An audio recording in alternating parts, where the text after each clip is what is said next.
Olá, bom dia a todas e todos. Bem-vindos no projeto História em Quarentena, aquele programa bem bacana, né, que vocês já estão assistindo há 14 semanas, ou que talvez estão descobrindo hoje pela primeira vez. E então, o História em Quarentena, a gente, desde o começo do confinamento, a gente organiza e divulga toda semana vários programas de live, debates e às vezes entrevistas, igual a gente está fazendo hoje. Eu sou Melanie Tuluat, e eu tenho o grande prazer, o imenso prazer de receber hoje o Silvio Tendler. Bom dia, Silvio. Bom dia, A tudo gente, bom? tudo ótimo. A gente, então, essa entrevista, ela faz parte de uma semana muito rica que a gente chamou de arte, política e autoritarismo em tempos pandemônicos. Então, é de circunstância mesmo, né?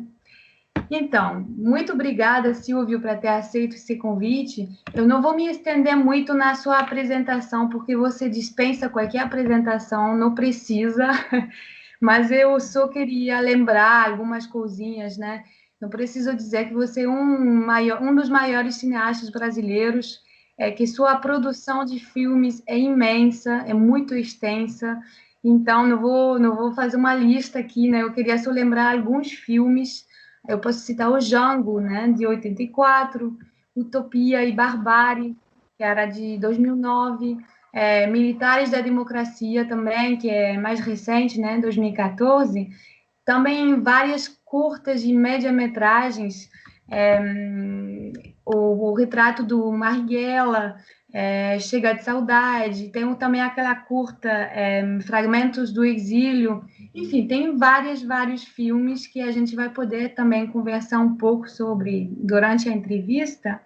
E eu queria mencionar também, porque aí nos leva à temática de hoje também, que você, quando estava morando na França, você cursou matérias sobre história e cinema e histoire, do Marc Ferro, que na época era muito precursor. Hoje, nas carreiras de história, a gente trabalha com cinema, trabalha com imagem, mas na época era muito precursor mesmo, né?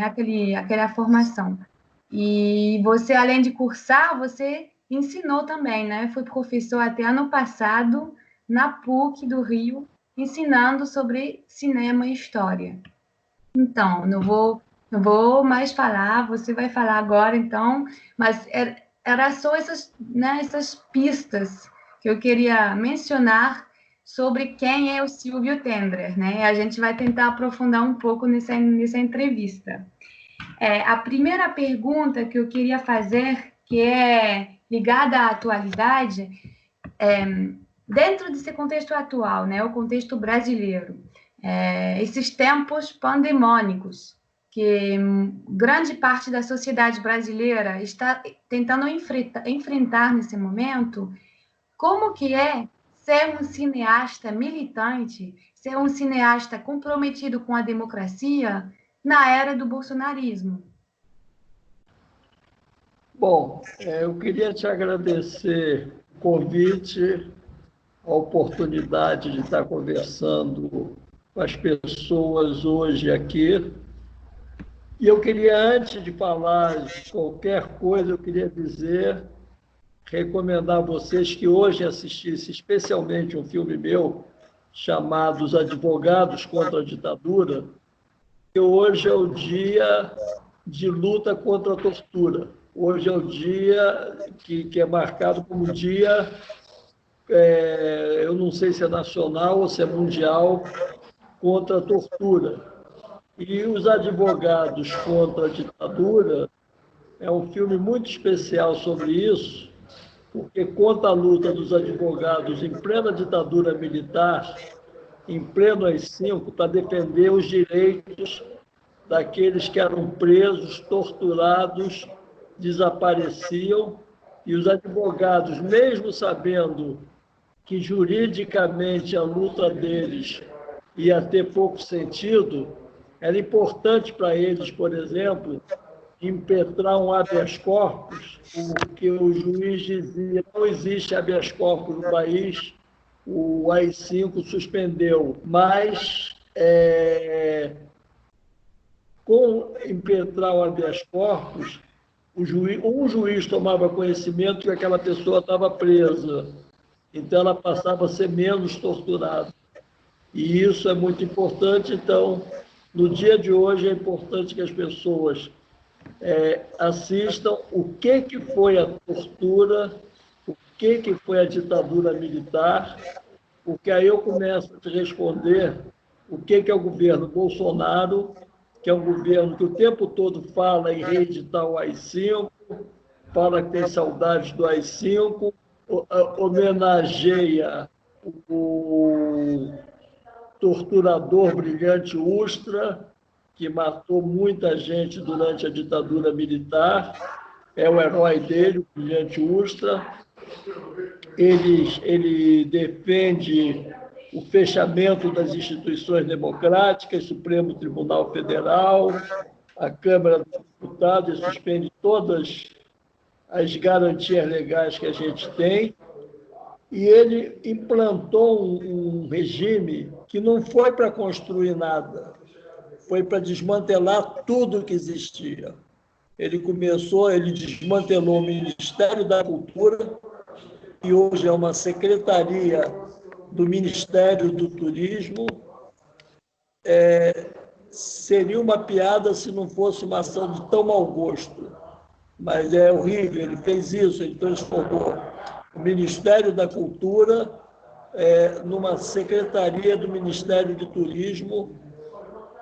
Ele congelou todas as verbas para educação, para cultura, para a ciência, para as artes, e aí nós estamos vivendo nesse mundo. Nós estamos vivendo nesse mundo terrível que precede a pandemia. Foi o primeiro ano de governo Bolsonaro, 2019, em que ele desmantelou tudo, ele fechou a Ancine, está lá com dinheiro depositado, tá? E ele não libera nenhuma verba para nenhum filme, ele não libera para peça de teatro, para dança, para artes plásticas, para nada. Ele persegue as universidades. No Brasil, para se fazer justiça social, existe um sistema de cotas para proteger os mais pobres, os negros, os índios, os quilombolas, os cadeirantes, e eles estão tentando impedir a execução dessa lei. Então, é um governo que veio para quebrar, veio para destruir, e ontem o Congresso foi cúmplice numa lei que é horrorosa, que é a privatização do sistema de águas. É entregar esse bem público e essencial para todo mundo.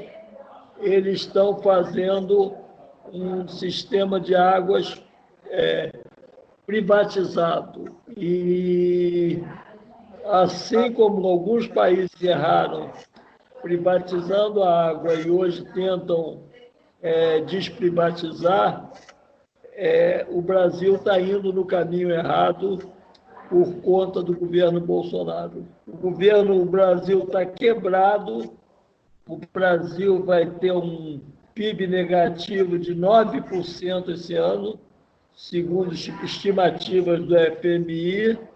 A economia brasileira está indo para o espaço, 20 milhões de desempregados, as pessoas passando fome mesmo.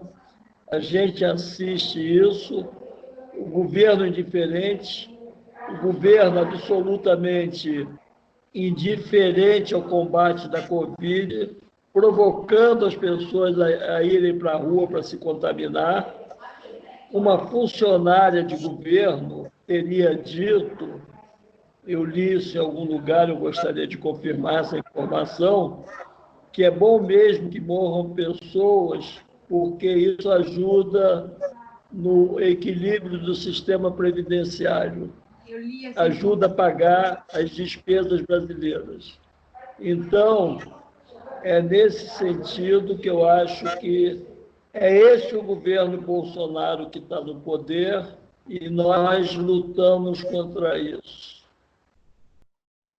A gente tinha começando o papo com o contexto atual no Brasil e eu queria perguntar para você como é ser um cineasta militante, como você é, né? Como que consegue ser o cineasta militante de sempre no Brasil de Bolsonaro? Olha, você ser cineasta militante em plena democracia é fácil. Difícil é você ser cineasta militante nas ditaduras. Então, eu comecei cineasta militante em plena ditadura militar. Quando eu comecei a fazer os anos JK, em 1977, ainda havia o AI-5 no Brasil. O Brasil era uma ditadura em transição para a democracia. Nós lutávamos pela redemocratização, mas ainda havia muitos exilados, muitos presos políticos e, por que não dizer, tortura. A direção do Partido Comunista, que sempre foi contra a luta armada, foi exterminada nesse período da história e eles eram a favor da redemocratização e da luta pacífica, da transição democrática. Então, nesse Brasil da ditadura militar, eu fiz os anos JK e, em 1981, ainda governo militar do general Figueiredo, eu fiz o Jango. E o Jango ficou pronto em 84 e serviu na luta pela redemocratização pelas diretas já. Então, eu sempre fui um militante em plena ditadura. E eu pude fazer outros filmes e contar essa história durante os momentos de transição democrática. Mas eu sempre fui um militante. E meus exemplos cinematográficos são exemplos de cineastas militantes.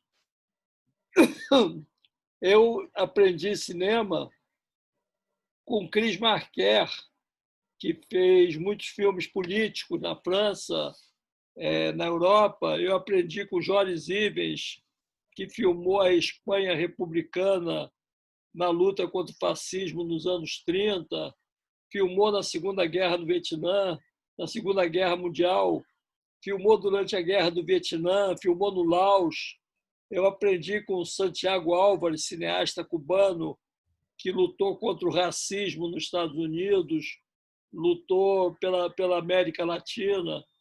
Eu aprendi com René Vautier, cineasta breton, que lutou durante a Segunda Guerra Mundial. Ele ganhou a maior condecoração francesa pela resistência contra o nazifascismo na França, jurou que nunca mais pegaria uma arma na mão e, anos depois, ele estava na Argélia lutando ao lado dos argelinos pela independência da Argélia.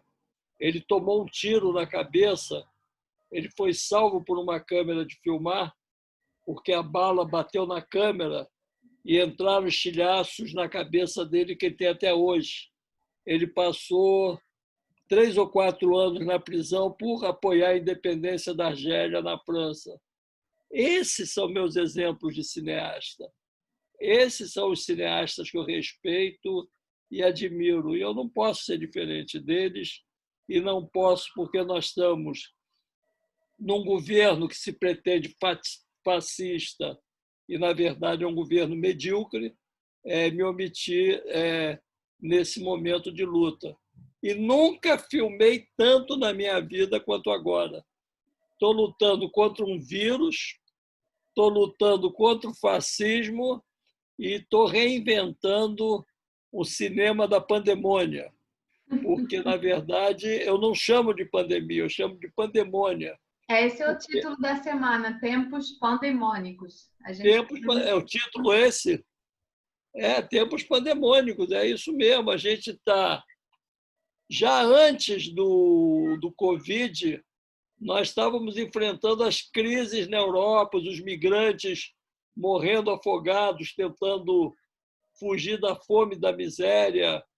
Nós tínhamos o povo da América Central que foi caminhando a pé até tentar chegar nos Estados Unidos. Você tem toda uma luta mundial contra a fome, contra a miséria, contra o neoliberalismo que massacra as populações do mundo inteiro, e junta isso com o fascismo do Bolsonaro e a pandemia da Covid. Então, junta tudo isso, nasce o cinema da pandemônia, e nós estamos fazendo, eu estou fazendo atualmente um filme sobre o Sistema Único de Saúde no Brasil, que é o melhor sistema do mundo, e eles estão tentando destruir. A Covid aqui no Brasil seria uma tragédia muito maior se não houvesse o Sistema Único de Saúde. Eu estou fazendo um filme sobre o sindicalismo, sobre a importância das lutas sindicais. Eu estou fazendo um filme aqui chamado A Bolsa ou a Vida, que é, depois da pandemia, o mundo vai caminhar em direção ao ser humano e à defesa da natureza, ou a ciranda financeira, o cassino das finanças. Então, nós vamos ter que escolher esse. Esse é o jogo. E eu estou fazendo esses filmes, estou fazendo um filme, já estava fazendo sobre a arte urbana, os artistas que se apresentam na rua e, de repente, por conta da pandemia, estão todos trancados dentro de casa e não podendo ganhar o dinheiro deles, se apresentando em lives online para poder sobreviver. Então, eu estou fazendo toda uma série de trabalhos que são fundamentais em tempos de fascismo, de neoliberalismo e de Covid-19. Você poderia falar um pouquinho mais? Eu ia perguntar isso no final da entrevista, seus planos para o futuro, mas agora que já falou, a gente vai conversar sobre isso agora. Você poderia falar um pouquinho mais desse filme sobre o SUS, o Sistema Único de Saúde? Sim, esse é um filme. Eu sou um cineasta muito lento. Eu levo 20 anos fazendo um filme. Mas eles são longos, então. Um documentário, eu acredito em duas coisas no documentário. Uma é que documentário não tem roteiro. Você é incapaz de fazer o roteiro de um documentário porque você sabe de onde você vai partir, aonde você quer chegar, mas não sabe a rota que você vai fazer. Você depende do movimento das marés e dos ventos. O documentarista é um solitário que navega num pequeno barco com uma tripulação pequena. E ele vai traçando o percurso à medida do tempo, da maré, e ele vai fazendo. É diferente da ficção, que é um transatlântico, que se não tiver uma rota pré-estabelecida e uma tripulação muito grande, ele vai adernal, vai bater num rochedo. Então, a ficção precisa de argumento, roteiro, diretor, cenógrafo, figurino, diretor de arte, fotógrafos, atores, maquiadores, cascadeur, todo mundo que trabalha em cinema. O documentarista é um solitário e eu faço documentário. Então, eu sei o filme que eu quero fazer, não sei o caminho que eu vou percorrer, eu vou descobrir fazendo o filme e vou entregar um filme que eu terei querido fazer. E aí esse é o caminho do documentário. E a outra questão, o documentário não tem tempo de execução. Quem faz um orçamento para documentário prevendo 4 semanas de filmagem não sabe o que é um documentário. Um documentário pode levar 20 anos sendo feito. Esse filme do SUS eu estou fazendo desde 1988. Desde 88 que eu quero fazer esse filme. Já comecei, interrompi várias vezes, e hoje eu estou concluindo esse filme porque eu estou numa pegada importante que, nesse momento de fascismo, eles querem destruir o sistema único de saúde que tem no Brasil. O Brasil está há meses sem o ministro da Saúde. O ministro da Saúde é um general. Isso não aconteceu nem durante a ditadura. E é um general que não tem nada a ver com medicina. Ele não sabe nada de medicina. Bota um estetoscópio na mão dele e ele vai dizer muito prazer. Ele não sabe o que é o estetoscópio. Ele não sabe o que é o medidor de pressão. Então, e esse homem é o ministro da Saúde. Esse contexto atual, então, ele está interferindo nesse filme de largo prazo que você já começou há 20 anos atrás sobre o SUS, né? É isso? O Covid mudou o filme. O Covid mudou o filme. Por isso que eu digo que documentário não tem roteiro. Um documentário é imprevisível. Quando eu comecei esse filme em 1988, eu seria capaz de dizer que em 2020 ia haver uma pandemia que ia matar, que hoje já são 500 mil mortos no mundo inteiro. No Brasil já temos mais de 50 mil mortos. Eu poderia ter previsto isso nessa caminhada? Não. São coisas que vão acontecendo e eu vou documentando. E a história do SUS muda com o Covid, porque esse governo que assumiu o poder no Brasil é um governo que pretendia criar o Estado mínimo, destruir tudo que é público. E agora eles estão percebendo que, sem um sistema único de saúde estatal, o Brasil teria muitos mais mortos do que já tem. As pessoas estão percebendo hoje a importância do Estado. É o Estado que está salvando a indústria. Todos aqueles capitalistas idiotas que viviam dizendo que temos que destruir o Estado, privatizar o Estado, eles estão pedindo dinheiro do Estado para poder sobreviver. Então, a importância do Estado está claro. E esse filme registra tudo isso. Esse filme ele muda. Essa pandemia muda a história do mundo e a história do Brasil. E o documentário acompanha isso. Um ficcionista ou seria um gênio e faria uma ficção científica e seria capaz de antever tudo isso, ou ele estaria perdido. Ele teria feito um filme fracassado, um filme que estaria velho antes de estar pronto. Viva o documentário e viva o documentário político. E então, continuando esse papo porque esse largo prazo que você permite a seus filmes, ele autoriza uma maior interferência da realidade, né, na ficção e no documentário. Porque se um documentário fosse previsto para um mês, não teria tanta liberdade de interferir, né, entre o documentário e os acontecimentos. Será que no filme sobre a arte urbana também existe isso, ou esse é um projeto que você começou agora, pela realidade de vários artistas que estão trancados em casa e não podem trabalhar? Existe e aconteceu. Eu tenho um pequeno estúdio de cinema que eu aluguei na Lapa. Eu fico ali meu estúdio fica na rua ali na rua perto da Cecília Meirelles, em frente à escadaria do Selarón, que virou um lugar emblemático. Os turistas ocuparam aquele lugar. Eu fico num prédio que o aluguel é barato, porque aquilo ali era praticamente vazio. E eu tenho uma sala com um chroma key e um fundo preto. Então, eu faço entrevistas lá. E eu fiz várias entrevistas com vários artistas urbanos que foram ao meu estúdio falar da arte deles. E, de repente, fechou tudo. E no dia 14 de março, a partir desse dia, ninguém mais foi no estúdio. O estúdio está lá abandonado.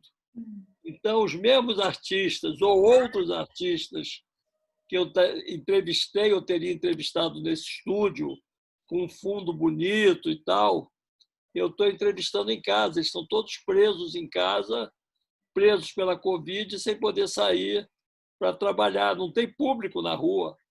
Eles se apresentam no metrô, eles se apresentam nas praças, e nada disso está acontecendo. Então, o filme mudou. Se não fosse um documentário, não teria acontecido. Imagina uma ficção. As ficções tiveram que parar de rodar. As novelas de televisão acabaram, pararam na metade. Mas o documentário não para. O documentário não para.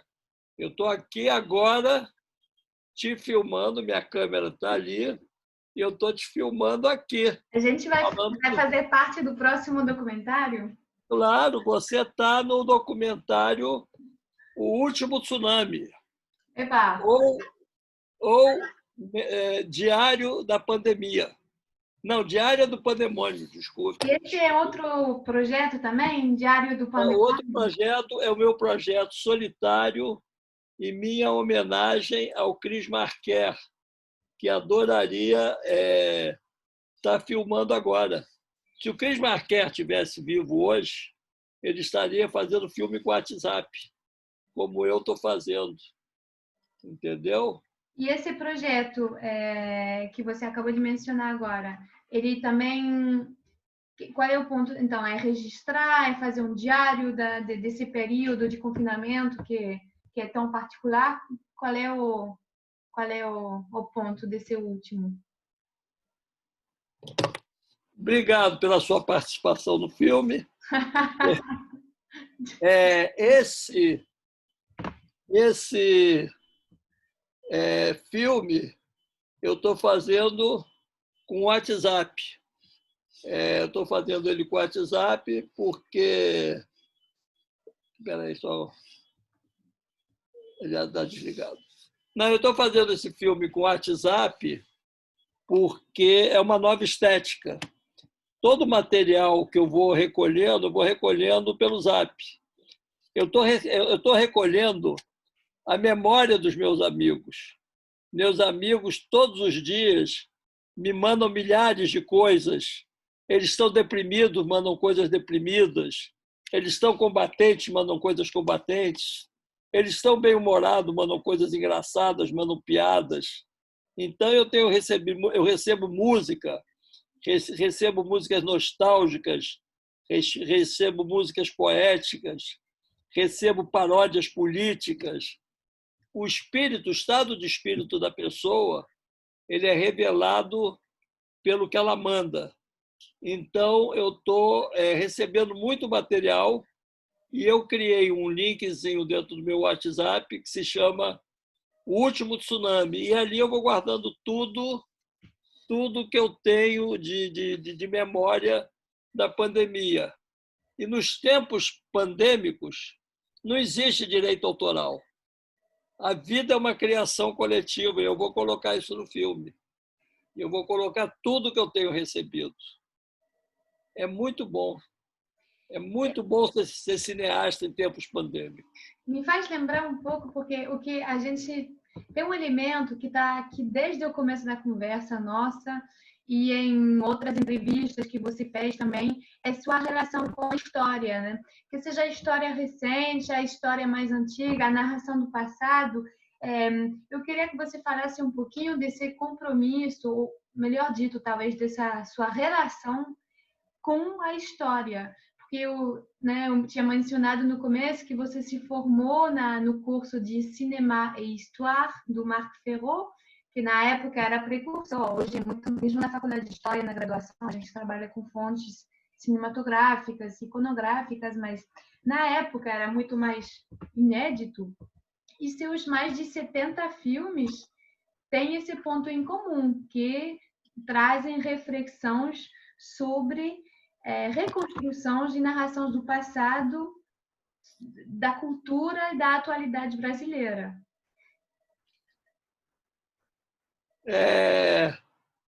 Estou tentando gravar aqui. A gente perdeu sua imagem. Perdeu a minha imagem? E eu mexi aqui. Ó. Mas é só voltar com a câmera. Eu acredito que você consegue. Eu consigo. Ah, foi. Filma Agora, só. mas porque você estava falando dessa relação com o presente, com a situação bem atual, mas isso também tem a ver com sua relação com a história, não tem? Eu estou te filmando daqui porque faz parte da história. Está aqui minha câmera, pega ela. Eu acho que a vida é construída de acasos. E eu sempre fui um péssimo aluno na escola. Fui reprovado a vida inteira. A única matéria que eu me saía melhor era história. E eu não sabia por quê. Quando eu estudava, eu era um filho de classe média e eu precisava fazer universidade. E jamais passou pela minha cabeça fazer um curso de história. Naquela época, as pessoas de classe média que queriam ascender socialmente faziam medicina, engenharia ou direito. E eu, como era ruim de matemática e tenho medo de sangue, eu fui estudar direito, fui ser advogado. Mas nós vivíamos em plena ditadura militar e eu não entendia para que servia um advogado num país que não respeita leis. E aí eu queria fazer cinema e comecei a me meter nessa coisa de cinema. Aí eu frequentei cineclubes, frequentei cinemateca, vi muito filme político, gostei muito. Fui morar no Chile do Salvador Allende, morei no final de 70 até 72. Resolvi continuar estudando cinema e resolvi ir para a França pós-68. E aí eu entrei no grupo do Chris Marker. Eu conheci um crítico de cinema da revista Imagem e Som, Philippe Aldiquer, que me falou: pelo que você pensa, você não pode trabalhar na casa de produção do Partido Comunista, você é muito libertário, eles são muito quadrados. Por que você não vai procurar o grupo do Chris Marker, o grupo Slon? E eu fui. E o Chris Marker, que já era um grande métier, uma cabeça coroada do cinema francês, e eu nem sabia isso direito, me recebeu e me acolheu, me adotou e eu tinha 22 anos. Nessa época eu também conheci o Joris Ivens, que fazia muitos filmes ligados à história.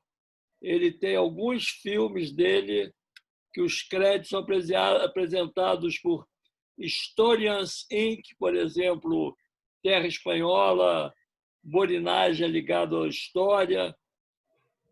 E eu fui me moldando. Um dia eu estava andando na rua, encontrei um amigo meu, e aí eu perguntei: o que você está fazendo? Ele falou: estou indo ali em Jussier, Paris 7, eu vou me matricular no curso de História. Aí eu não tinha nada para fazer, eu falei: eu vou com você. E foi tão fácil a matrícula que eu me matriculei também. E aí eu entrei no curso de História e resolvi cursar, por acaso. E aí eu já estava fazendo Marc Ferrot também, e aí eu fiz o diploma da Escola de Alto Estudo de Ciências Sociais sob a direção do Marc Ferrot, que estava inventando essa disciplina. Eu sou da primeira turma de diplomados da EHESS. O Marc Ferrot não tinha nem o doutorado de Estado, que hoje é chamado de pós-doutorado. O Marc Ferrot estava fazendo dele quando eu fui aluno dele. Ele estava inventando essa coisa chamada Cinema História. Foi quando ele escreveu para a revista Análise o Cinema, uma Contra-História. Né? Eu acho que é o filme uma contra-análise. E aí ele escreveu esse artigo e começou a ficar badalado. Não era muito badalado ainda, não. O badalado na época, os dois badalados eram o Roland Barthes e o Christian Metz. O Marc Ferrot estava começando a ser conhecido ali. E eu fiz o curso dele, conheci o Jean Rouch, também um grande, o lado, a veia antropológica, ele era um antropólogo. e frequentei Jussier, onde eu tive grandes professores de história que me revelaram essa minha paixão por história, que eu sabia que eu estava adormecida dentro de mim, eu não sabia. E aí eu comecei a fazer esses cursos e comecei a voltar ao meu cinema. O documentário, desde 69, eu já sabia que eu queria ser documentarista, desde que eu li um texto do Jorge Zivers, sobre o Jorge Zivers. E a história eu descobri nessa época, 72, 73. Comecei a ver filmes franceses maravilhosos, Le Chagrin et la Pitié, Français, si vous saviez, Shoah. E aí eu vi a importância do cinema histórico. E aí eu comecei a trabalhar com isso e voltei para o Brasil com essa ideia de fazer filmes históricos. A minha pegada cinematográfica é bem mais histórica do que antropológica ou sociológica. Uhum. O meu documentário é mais voltado para temas históricos ou abordagens históricas que sociológicas ou antropológicas, como estava muito na moda no cinema verdade ou no cinema direto que se fazia na época. E como esse trabalho de sempre que você faz com a história tem também um lado estético. Essa narração da história brasileira, da democracia brasileira, da ditadura brasileira, eu percebi também que tem um vínculo com a didática, com a ação pedagógica, um foco de educação pela imagem audiovisual. Eu penso, entre outros, no filme Aprender, Ensinar e Transformar, que é do final dos anos 80. Você poderia comentar um pouquinho, para terminar, sobre esse papel pedagógico que você transmite pelo cinema, que o seu cinema tem? Bom, deixa eu primeiro fazer um parêntese. Por favor. Você falou em educação pela imagem. Esse foi o nome da produtora que fez o Borinage, do Jorge Zivers, do Henri Storck, em 33. Então, isso já vem nessa minha formação. Uhum. Essa coisa de você fazer um cinema que faz uma abordagem pedagógica. Acho que você tem razão. E as pessoas, às vezes, entendem preconceituosamente a pedagogia do cinema como uma coisa de segunda categoria, de pior qualidade, que o cineasta não pode ser um pedagogo. E todo artista ele é um pedagogo. Todo artista ele não fala para ele mesmo, ele quer defender um ponto de vista, seja qual for a causa que ele defenda. Pode ser uma história psicanalítica, mas ele está fazendo uma abordagem psicanalítica daquela história. Ele está falando de personagens, ele está falando de psicologia. Um geógrafo faz isso, um sociólogo, um etnólogo. Todos fazemos isso em arte. Shakespeare foi um grande professor. Então, eu não tenho nenhum preconceito em dizer que os meus filmes têm uma relação com o público. Eu não faço filme para os meus amigos, eu faço filme para público. Eu quero discutir com as pessoas, formar opiniões, discutir opiniões. Então, meus filmes, você tem razão, você tem razão, é isso. Agora, do ponto de vista que você falou da abordagem estética, eu acho que todo filme, como todo objeto de arte, mas eu me refiro ao cinema em particular, porque é minha área, ele é uma mistura de técnica, estética e ética. Você, em todo filme, está defendendo uma ética, está desenvolvendo uma estética e está utilizando uma técnica que vai se transformando à medida da evolução da sociedade, que gera ética, da transformação da arte, que gera estética, e das transformações tecnológicas que te dá acesso às técnicas. Então, eu comecei fazendo filme em 16 milímetros, era uma coisa muito cara. Uma lata de filmes custava $100 e durava 10 minutos. E você tinha ainda que revelar esse filme, copiar esse filme, e era uma coisa muito cara. E hoje em dia eu trabalho com celular ou com computador. Eu compro um chip, eu com um telefone de R$ 1.000, com um telefone, sei lá, com 300 €, você faz um filme espetacular. Então, eu estou usando essa nova tecnologia. Essa nova tecnologia vai me gerar uma nova estética, né? A minha câmera, que está me filmando ali ao lado que eu estou conversando com você, nela está entrando o WhatsApp. A imagem é entrecortada, eu sou coberto por aqueles avisozinhos que chegou mensagem. Entendeu? Então, vai ser uma estética. A qualidade da definição da imagem do WhatsApp não vai ser tão boa quanto a do CinemaScope, mas ela vai me permitir de falar de um cotidiano que o CinemaScope não me permitiria. Isso é uma estética, é uma técnica. E a ética que nós vamos discutir é o mundo presente que nós estamos vivendo, que é pandêmico. Então, eu sou influenciado pela época que eu filmo e isso gera uma estética. Então, cada filme meu é uma realidade.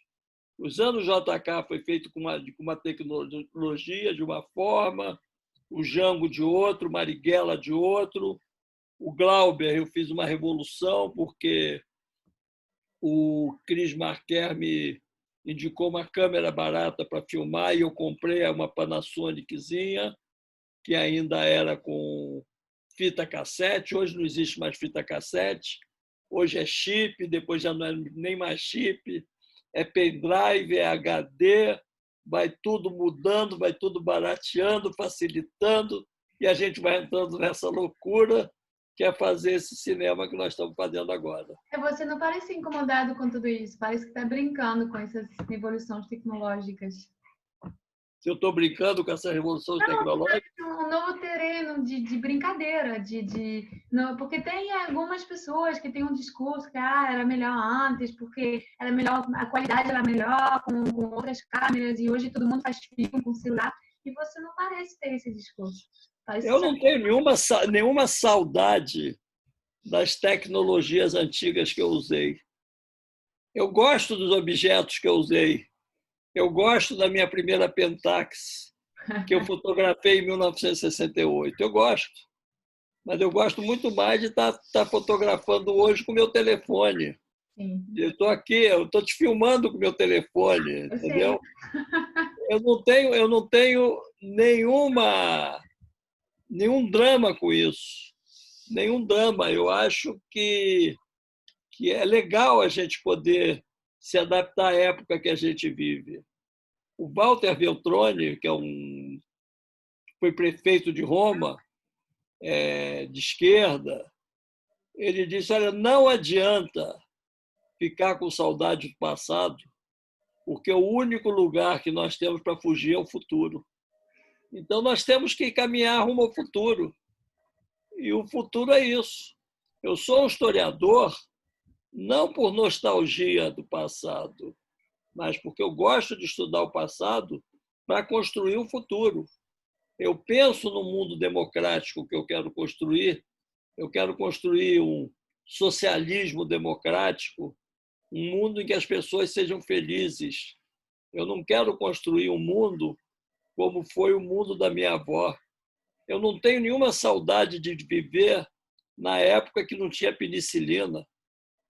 Eu que tive todas as doenças venéreas, imagina se eu tivesse vivido antes da penicilina. Eu estava morto. Graças a Deus, eu sou uma invenção da minha mãe pós-penicilina. A minha geração ainda enfrentou a paralisia infantil. Eu, graças a Deus, Já pude me vacinar em 50 e poucos, com 5 anos de idade, com a vacina do Dr. Jonas Salk, né, contra a paralisia infantil. Né? Você hoje já vive um mundo em que você é protegido e todas essas pessoas que andaram meio nostálgicas aí, condenando as vacinas, está todo mundo escondido dentro de casa rezando para aparecer logo a vacina contra a Covid. Então, Bruninha, eu, né? eu quero chegar ao mundo pós-Covid.